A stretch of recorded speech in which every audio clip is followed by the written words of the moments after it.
กระจายเสียงแห่งประเทศไทยจังหวัดเชียงใหม่ AM 1476 กิโลเฮิรตซ์สถานีวิทยุภาคภาษาชาติพันธุ์แห่งเดียวในประเทศไทยที่มีความทันสมัยเชื่อถือได้สร้างอัตลักษณ์กลุ่มชาติพันธุ์สู่สากล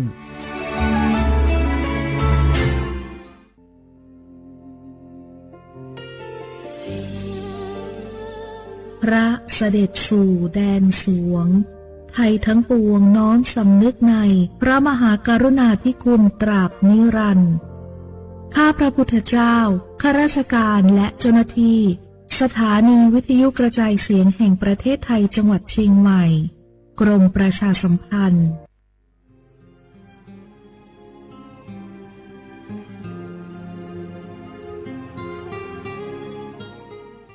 This is a moment of profound grief for the Kingdom of Thailand. The collective voices of Radio Thailand Chiang Mai join the Thai nation in mourning the passing of our beloved Queen Martha, Her Majesty Queen Sirikit. Her life was a testament to the unwavering service, grace, and deep love for the Thai people. Our humble condolences and thoughts are with His Majesty the King, the royal family, and all the Thai people during this deeply sorrowful time. We will remember her forever.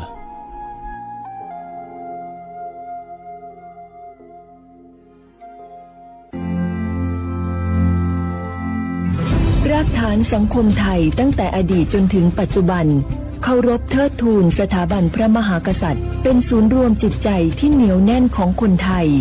ในเวลาที่เกิดวิกฤตทางการเมืองพระบารมีของพระเจ้าอยู่หัวก็ทำให้เกิดความสงบและช่วงที่เกิดวิกฤตเศรษฐกิจปรัชญาเศรษฐกิจพอเพียงของพระเจ้าอยู่หัวรัชกาลที่ 9 พระราชทานให้กับคนไทยก็ทำให้ผู้ที่น้อมนำมาปฏิบัติมีภูมิคุ้มกันและไม่เกิดความเสียหาย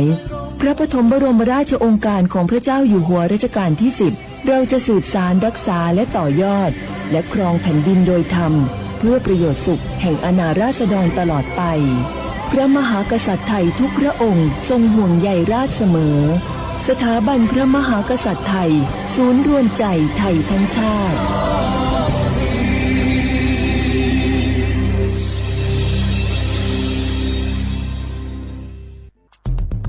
แค่3 ปีความเสียหายจากอาชญากรรมไซเบอร์ของคนไทยพุ่งทะลุถึง 94,000 ล้านบาทหรือเฉลี่ยปีละ 30,000 ล้านบาททุก1 ชั่วโมงเราเสียเงินกว่า 3.4 ล้านบาทให้กับมิจฉาชีพออนไลน์โจรไม่เห็นใจคนอาชีพไหนอายุเท่าไหร่สถานะทางการเงินแบบใดหมอพ่อค้านักธุรกิจนักเรียนแม่บ้านข้าราชการเกษียณทุกคนตกเป็นเหยื่อได้เสมอและวันหนึ่งอาจเป็นคุณหรือคนที่คุณรักเพราะจุดอ่อนร่วมของเหยื่อคือความเร่งรีบขาดสติหรือแม้แต่บางครั้งก็เกิดความโลภจนเกินไปอย่าปล่อยให้การกดคลิกเดียวลิงก์เดียวทำให้โจรยิ้มกว้างวันนี้ถึงเวลาแล้วที่คนไทยทุกคนจะต้องร่วมมือกันสร้างภูมิคุ้มกันอาชญากรรมไซเบอร์ช่วยกันหยุดก่อนที่ภัยไซเบอร์จะทำให้คนที่คุณรักและตัวคุณเองกลายเป็นเหยื่อ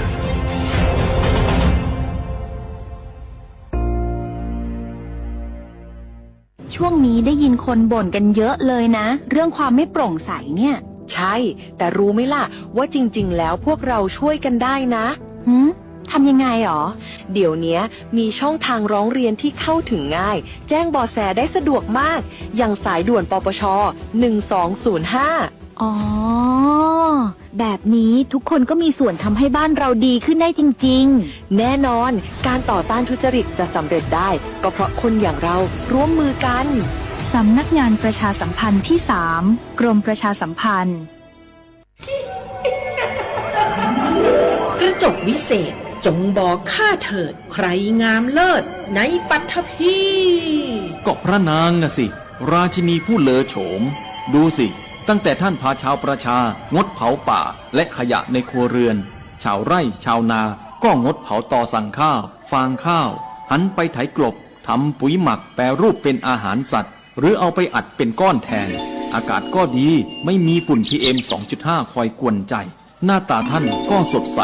ผิวพรรณผุดผ่องเป็นที่สุดพะยะค่ะ ต้องแบบนี้สิ เจ้าพูดถูกใจข้ายิ่งนัก เพราะทุกการเผา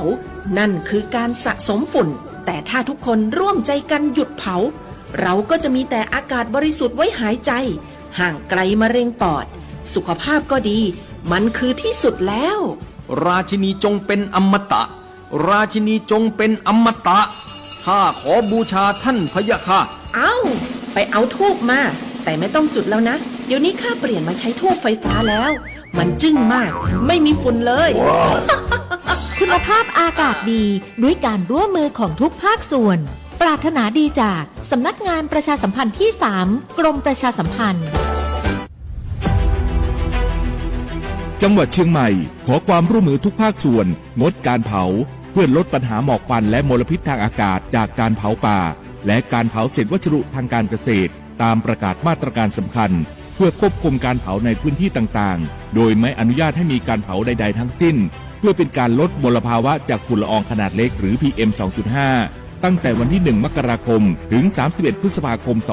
2569 หากจำเป็นสามารถลงทะเบียนขออนุมัติผ่านระบบไฟล์ดีและเบิร์นเช็คได้ฝ่าฝืนต้องระวังโทษจำคุกและปรับหรือทั้งจำทั้งปรับจังหวัดเชียงใหม่ส่งเสริมการใช้เทคโนโลยีในการจัดการขยะและเศษวัสดุทางการเกษตรเพื่อลดการเผาในอนาคตและสร้างสภาพแวดล้อมที่ดีขึ้นในระยะยาวหากพบเห็นการเผาในพื้นที่ห้ามเผาหรือพบผู้กระทำความผิดสามารถแจ้งข้อมูลได้ที่ 053-112-808 หรือ 191 ตลอด 24 ชั่วโมง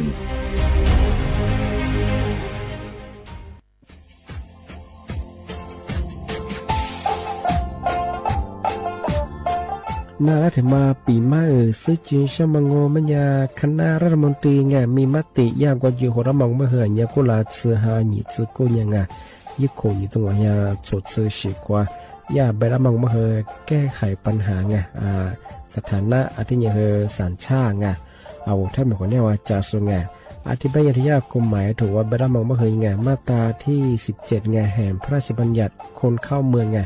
พอสองงมันอยากให้คนอยากให้หนีตัวเนี่ยหนีซึหนีกวางกันเท่าโวถ้ามีคนเนี่ยว่าจุลาโซอาทิตย์เนี่ยคือมือจ่าจางโง่เป็นยังไงอาทิตย์เนี่ยว่ามีทะเบียนประวัติเธอถูกต้องอยู่ไงอธิบายว่าสารว่ายื่นขอ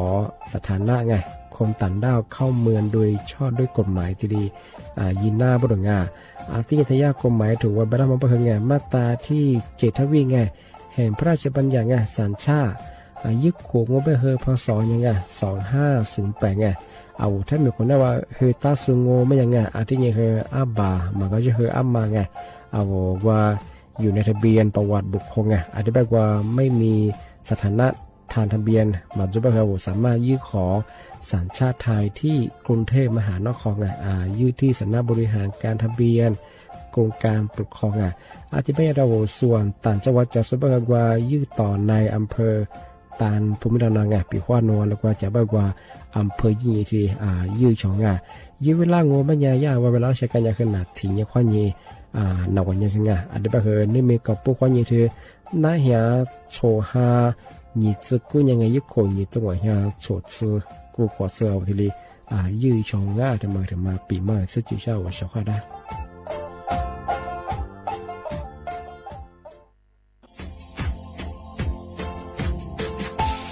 ชาวว่าบราวัฒมาปีใหม่อาทิตย์สึกตาจินชาวมองว่าเป็นยังไงมุสาจังหวัดเชียงใหม่ค่อยถึงมาปีใหม่ปากไก่ฝรั่งที่5ที่นี่ของพวกค่อยยังว่า5 3 4ที่นี่ซึ่งยี่คนอยู่ตรงนี้โฉดซึกูกวางมาคืออาตุทัดชูดงกับปากกับเมียนเบสพิอาลุมีโดขยันโดอจุดเปดงจัดสึกความแบบดิต้มดังอาตุทัดชูบงอาทิยาวพื้นที่ลิตัวจางโง่เป็นยังก็ยาระบบไฟดีค่อยนี้มาอนุญาตอยู่ไม่คือมาคืออาตุทัดชูดงอาทิยังปีความวัดตุดสองเป็นยังฝ่าฝืนยังคือกลุ่มหมายละชัวยาชัวยาโซดงอาทิบ้างก็เป็นยังมาอาตุชัวอาตุเบียพะมัวโง่เป็นยังโวโทแจ้งศูนย์อำนวยการแก้ไขปัญหาหมอกควันอาทิยังคือฝุ่นละอองมาคือจังหวัดเชียงใหม่ยี่เบอร์โทรโง่เป็นยัง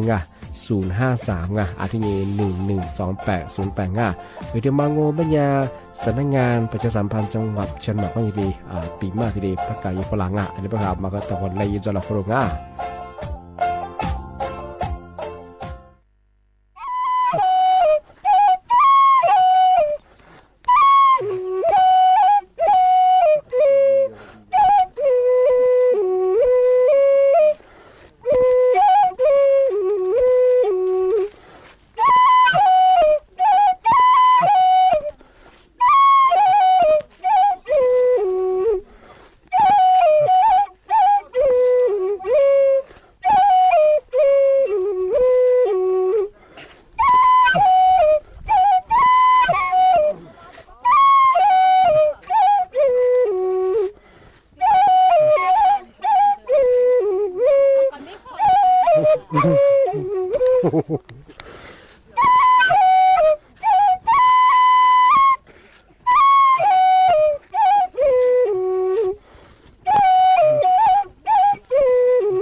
เชื่อว่าเวลาคว้างานี่แน่โฉมโมควานีเจนโมงาเอาลิสุงโอโดดซึตควาเปลาวงาเอาลิสุงโอปากากงบัญญาธาจิ้มหมายงาสถานีวิทยุกระจายเสียงแห่งประเทศไทยจังหวัดเชียงใหม่ว่าโดจางาเอาวิทยุมือจะมางบัญญายี่ครึ่งความถี่ยังไงที่ตุลิฮาชิซึโชวาโจญาตัวหลังไงยี่ระบบไม่เคยAM ง่าทีนทาว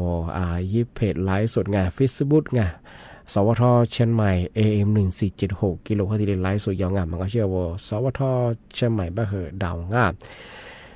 นี่ไม่ถึงยังงเป็นยังหาวลิโซอาบางเป็นยังคือสิ่งหา你这体应该你没听见吧？是安宁应该有可能多你这错空啊！这边我睇帮我们也是你没听见吗？你哈你哈เห็น你听见吗？你没听见吧？是หนัง你听见吗？ว่าอาทิตย์ที่8เดือนกุมภาพันธ์พศก็คือ2568ที่เขามางองามที่ยังไงเฉพาะงานนี่ไม่ถึงยังบ่คือมาคือเทไม่ได้งาอาจจะเธอเห็นโมควายิงนี่มีหัวหมดสงมาคือยิ่งใช้สิทธิ์เลือกตั้งที่ได้เยงนี่ไม่ถึงยังบ่คือเอาถ้าแบบบ่คืออะไรตัวคือยาโซเลือกตั้งใช้สิทธิ์ที่ได้ย่องที่บ้านยาวเฉพาะว่มาคือเอาถ้ามีรัฐสดปุ๊บมันว่าสัญชาติไทยจะสูงอาจจะยังว่ายี่สิทธิ์เลือกตั้งน่าบ่คืมาคือยิ่งที่ได้ใช้สิทธิ์เลือกตั้งงานนี่ไม่ถึงยังบ่คือถึงยังจงแต่แน่แปะเมื่อควานยังมันคือหัวมุดสเปงที่แบงก์ก็ไม่ยากชงเอาว่าคือมันดูก็แทง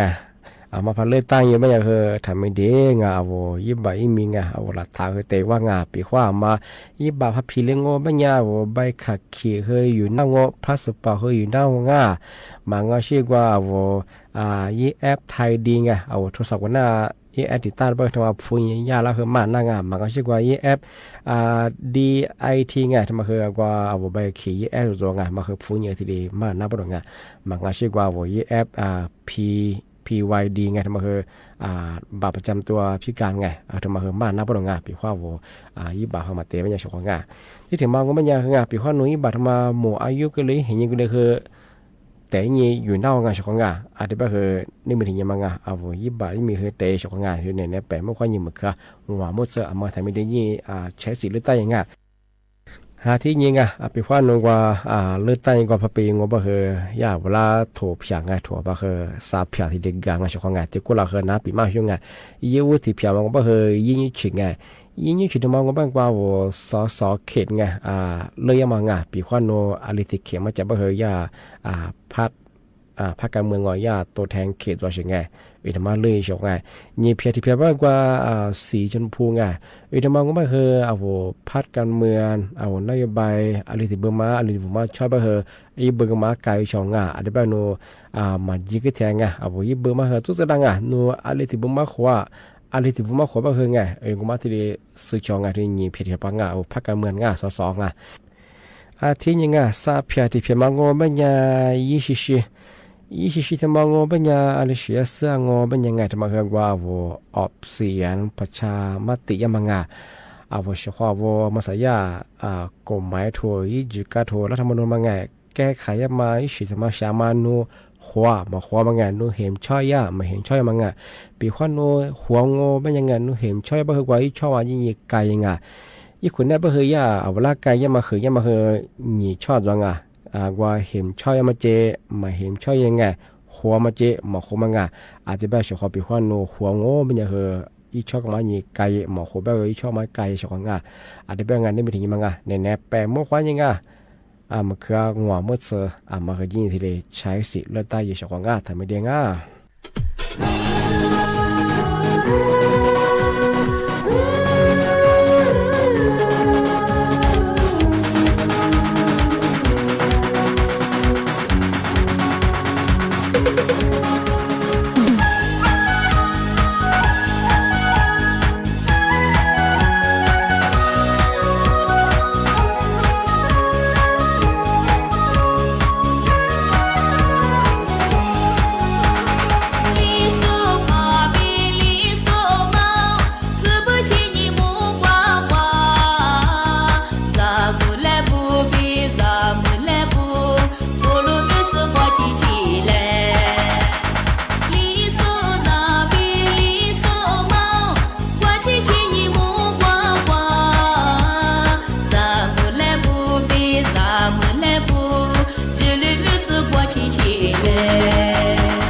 起起来，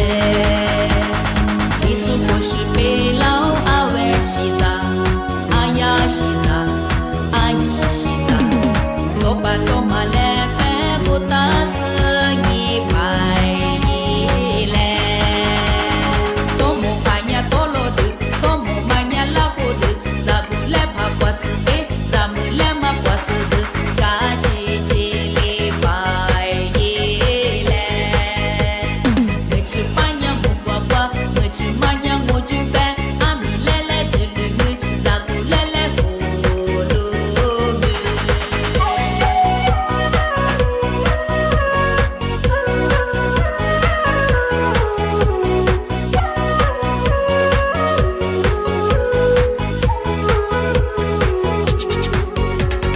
从我看呀多罗的，从我看呀拉胡的，我罗被拉花绿杂，不可被拉花夹杂，下周看呀瓜是白，下周看呀瓜是的，啥瓜被拉花亲亲，木瓜瓜是白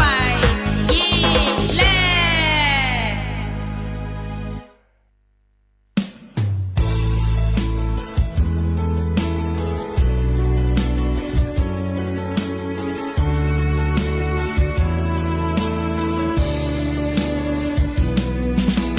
安女飞盘黑一挂，安女飞满天吃瓜，我就我把家子你，是那个别个国家，头个是你数码过，全面可以咋都咋，不学个来一码过，也比得你富巴罗。安女飞盘黑一挂，安女飞满天吃瓜，这都对你咋咋咯，把都对你爱呀咯，头个是你一码数，说法都一对码过，路飞把自己码过，落个落脚嘛木做。可太子。怕是米兰图是你所把握，也没完不被讲，米兰图是日来也嘛多。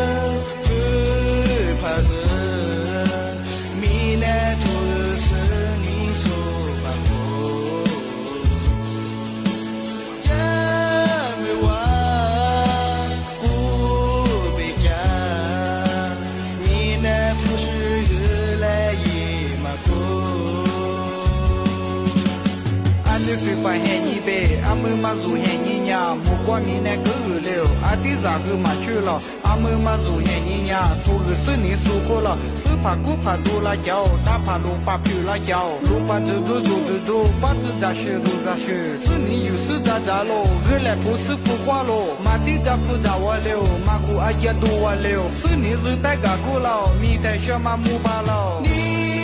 没事。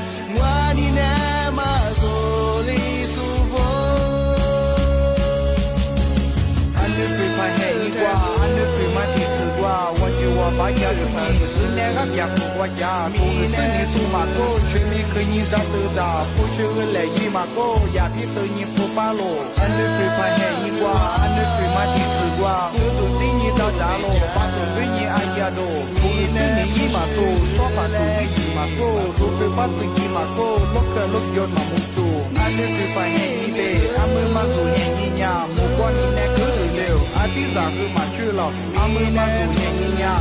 是你说过了，是怕苦怕多辣椒，大怕龙怕皮辣椒，龙怕这个做这个，把这大事都大事，是你有事咋咋咯，我来不是不花咯，马地下不让我留，马古阿爷多我留，是你是带个苦劳，你带小马木巴劳，只需要一挂马做里说。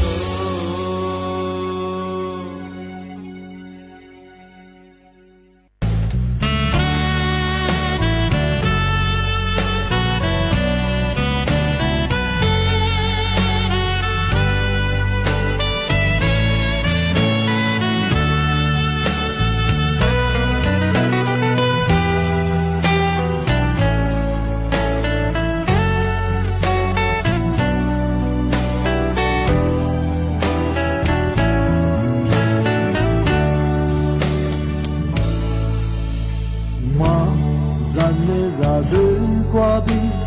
ni ni vula qua chi ma ba ba ni ne qua bi zu lu ya ni ni ha ba ku za ya ma te se ma ba ba ni ni ya ba la do Puma Dwami Sini Masami Wazine Kwa Mashana Mayite Humada Matsamado Watei Guja Wababa Nusha Jujama Wabirinalo Wababa Nununiya Wama Wajitasi Roloyo Molo Shama Nyenimo Sabatami Vukhinabi Wakuale Vitalo Wababa No Setyama Wasawamu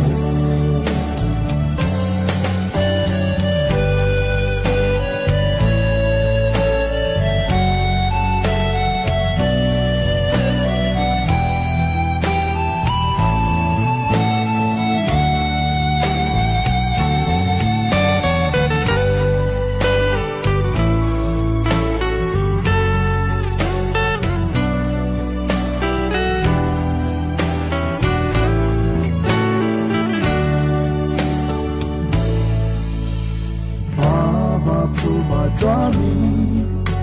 Sini Masami Wazine Kwa Mashana Mayite Humada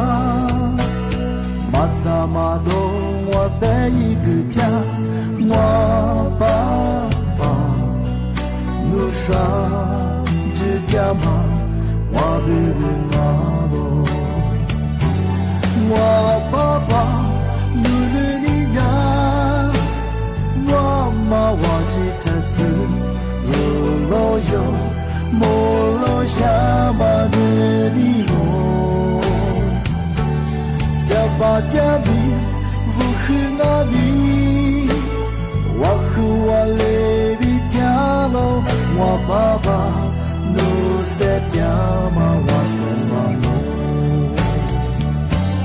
Wababa Nununiya Wama Wajitasi Roloyo Molo Shama Nenimo Sabatami Vukhinabi Wakuale Vitalo Wababa Wabegu Dapachimo Baba, ma baby, Baba Jimo.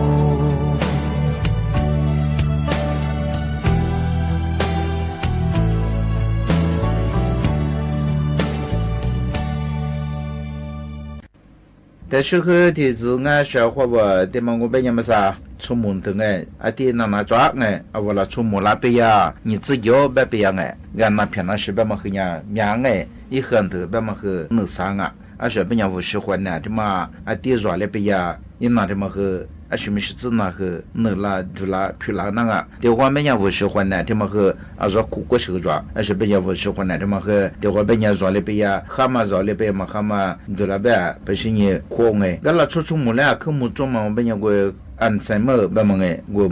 我多嘛别想哎，小伙娃，那出这些可么做嘛，而是个木多啊，而且嘛在说个阿嘛พื阿嘛怕个了么哎，而且都苗啊，而且呢路高的哎，小伙娃路高的嘛个呢，阿里边呢一直面困难啊，那出木哎，你这里不要么呢要只能干白吃来吃唔白哎，困难哈哈都哎，啊不哈爸。ai na tsu pela na ho nge adika tema ge asho menya la chumu ni tsu ge bia adika nge loka thuma benya jam jo ge na jam hwe na adika nga ga tema ge asho menya ya go she growth avu ko diwa aguma mya le wa chu ni avu shu khwa na tema benya aga khwa jo ma yi khan na din de yi khan na ba ma she jo yi ni ma yi ka shi ma yi de tin de jam da ma asho menya bu ko diwa ya growth unique 吧么个故事面啥了，但是和弟子嘛和你别小伙伴包完对，从门那边么呀，木兰你自己别呀包完他妈做，包完他妈你别小伙伴的个底下hormone insulin 阿的别嘛，阿不喜欢呢我下过去包下么个阿的嘛阿弟有么路啊。而我最近啊，我和说包完的嘛那，包完的嘛把那边呀，哎呀，不去想啊，哎呀个，哎听哎，哎面别多和多么路，哎是你软呢软样哎，想那么做的，哎这个，哎是的我们呀，面适合黄啊，面适合的别别我们呀，也有的和别有的那做哎，吃食了吃吃啊，哎这讲啊，来年吃年来年的个是是的，不都弄那的几块，的别别嘛别样会讲话动哎，哎这个量面适合去的瓜哎。是你黄疸龙血那么个，一时的嘛，故是自杀的嘛，老出一时是自杀了么呀？啊个嘛黄疸那么个，小伙娃说和别了出他们那不个地方，我们呀啊我那出小妹说带你个，天天你子，是你孩子，啊对别别我们呀天天啥子过，是孩子过天来做光啊，我呀一大动哎不老那么，啊他妈的小孩带一呀，啊我喜欢那他妈和呀小伙娃一不个的。他们那么懂哎，啊，对呀，不我，对呀，黄疸做被呀，啊，你改变么呀，小伙娃，那从黄疸做所以是，他们故事至少了我们呀，你嘛有点点的，别个那个资料个嘛都得的结果，因为嘛也得不要拉出下，面是去嘞，我们呀，小伙娃拉出国的不是的，阿么怕阿么不，阿点的屁光啊，是的边啊。但是和这小伙伴出门那边么呀，ระบบทางเดินปัสสาวะ啊，我是也个嘛下土不凶哎，啊我是也和人家啊个嘛吃啥，特别嘛边呀，人家乌喝睡觉不凶哎，你嘛和个嘛병啊，这个，他们和人家啊我出门来做枪啊，是你他妈的是我和听那个小伙伴他们和人家啊科目吃出巴了。就把一口出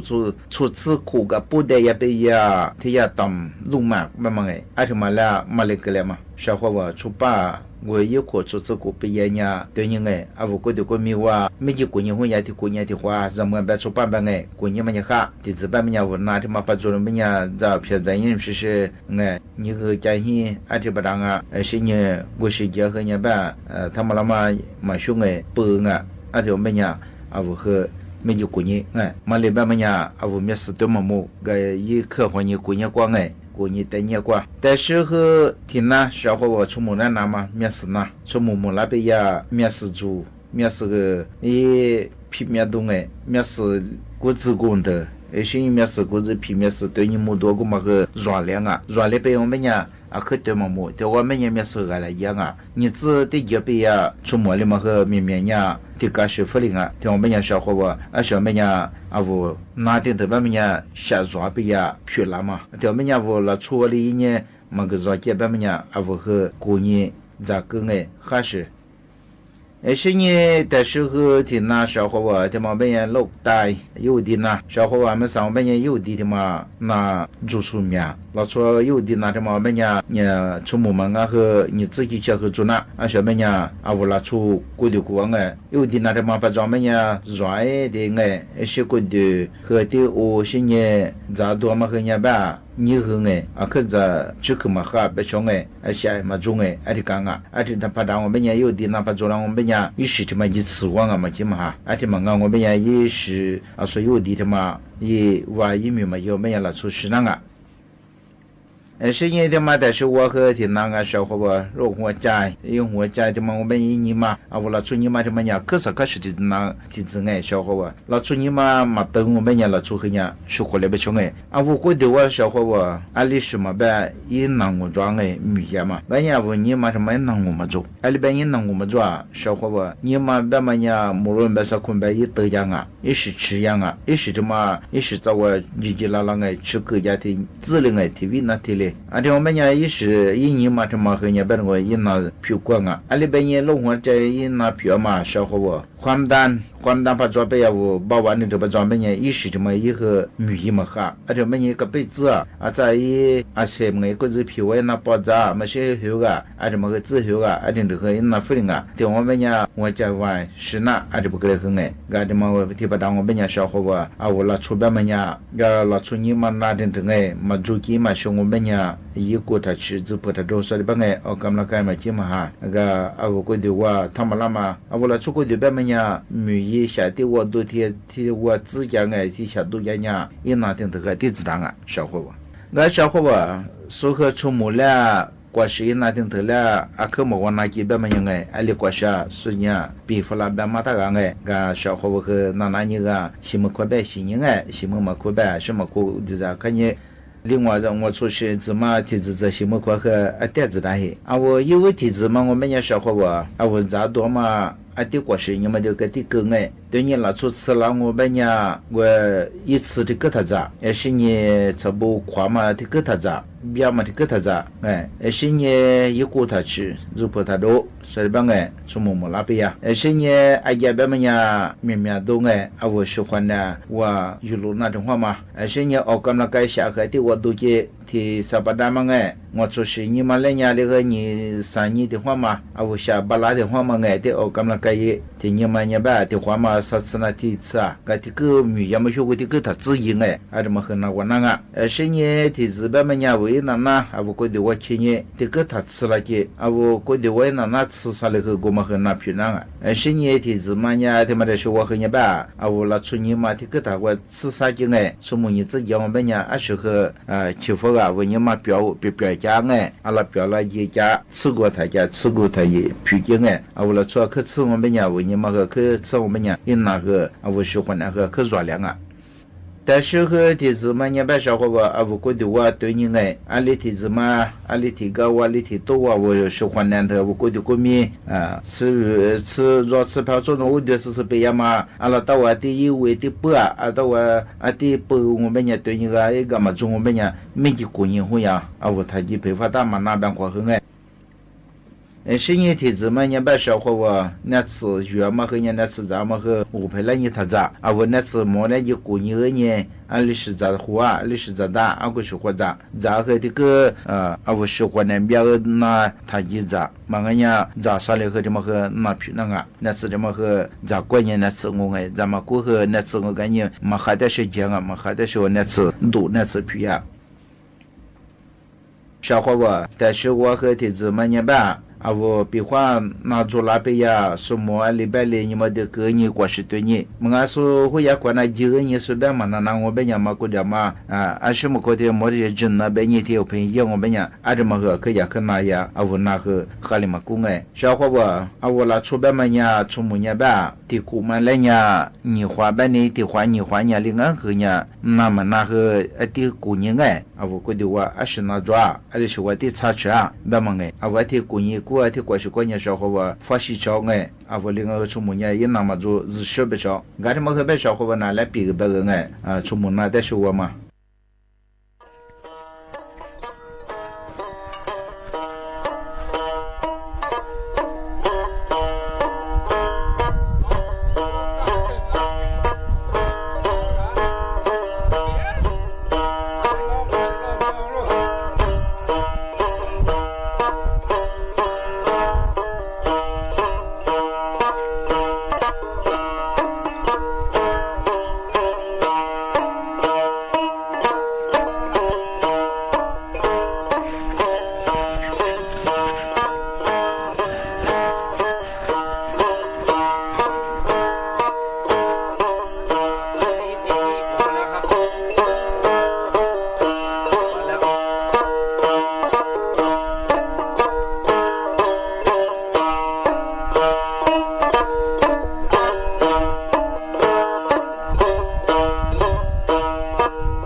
你小呀左边嘛呀天天下脚一天面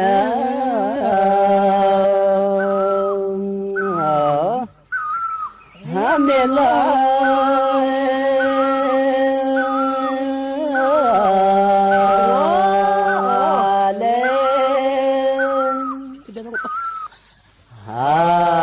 你这天面我来耶是子你是天嘛那咋的咋看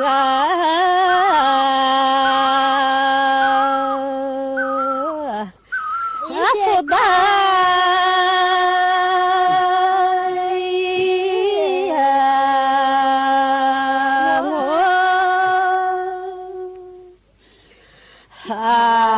咋的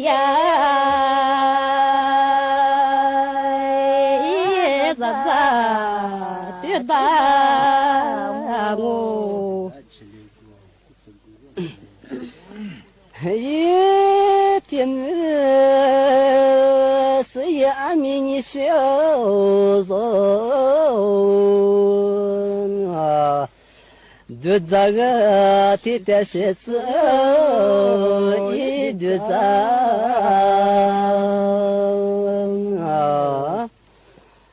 是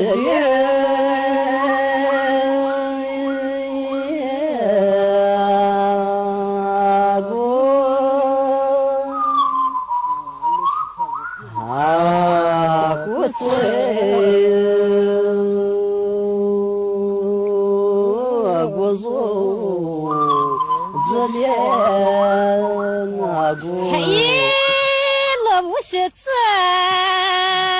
你是啥？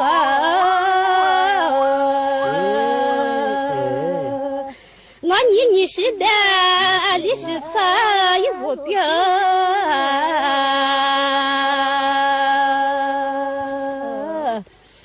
马错。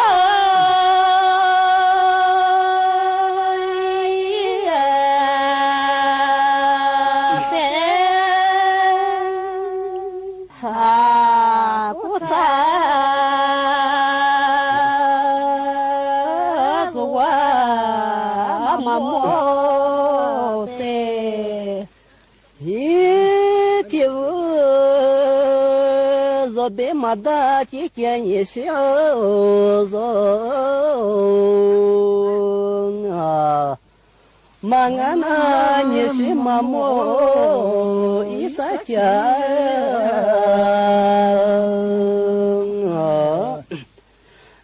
大莫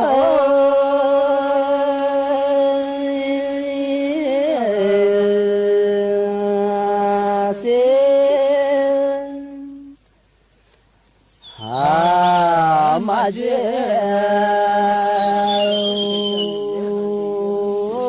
干呀他这是看我马子你努你是啥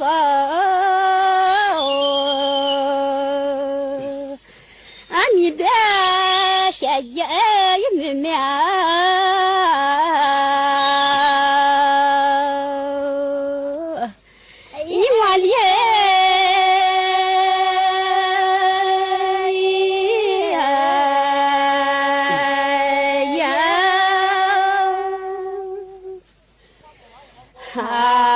你这你我什么？这个若别马达几件你是做这次我提的一提早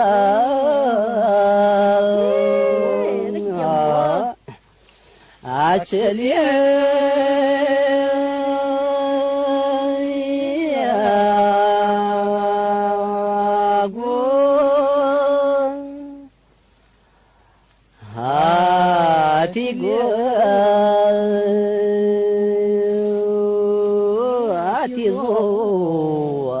林阿姑。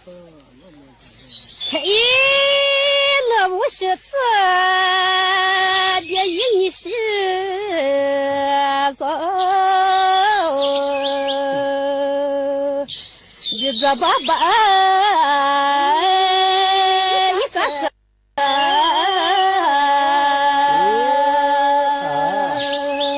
那真的是怎么事？我也。